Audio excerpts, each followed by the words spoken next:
Welcome back to NG Auto Review, where we bring you the latest insights from the world of cars. Today, we're diving into the much-anticipated 2025 Renault R4. A modern reimagining of a classic icon, the R4 has returned with a futuristic twist while staying true to its roots. The exterior design is where Renault really plays with nostalgia. The new R4 blends retro charm with modern styling, rounded headlights housed in a boxy, upright front end, squared-off wheel arches, and clean body lines. LED lighting, minimalist grille design, and contrasting trim pieces give it a rugged yet urban-friendly look. It's built on Renault's CMF-B EV platform, making it compact yet versatile, perfect for city driving and weekend getaways. The ride height has been subtly increased, giving it crossover appeal without turning it into an SUV. Under the hood, or rather, in the battery bay, we have a fully electric powertrain. The R4 is powered by a 52 kWh battery pack, offering a range of around 250 miles or 400 kilometers on a full charge. With front-wheel drive and a single electric motor delivering around 150 horsepower, the acceleration is peppy but practical, making it ideal for daily commutes.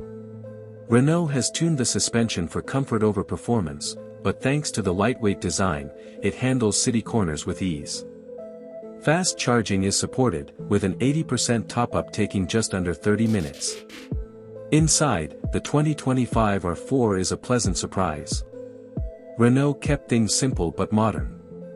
A 10-inch digital driver display and a central touchscreen with wireless Android Auto and Apple CarPlay keep things connected. The materials are mostly sustainable, think recycled fabrics, soft plastics, and lightweight panels. Despite its compact size, headroom and legroom are generous, and clever storage solutions make it family-friendly. Cargo space is decent, with rear seats that fold flat for extra practicality. Now let's talk pricing. Renault is targeting a wide audience, so the base model starts around €25,000, or roughly $27,000, depending on market and incentives. Higher trims with advanced driver assists and bigger infotainment screens push that up to €30,000. Overall, it's a smart package for those looking to enter the EV space without breaking the bank. That's our review of the 2025 Renault R4. If you enjoyed this breakdown, don't forget to like, subscribe, and turn on notifications. This is NG Auto Review, and we'll catch you in the next drive.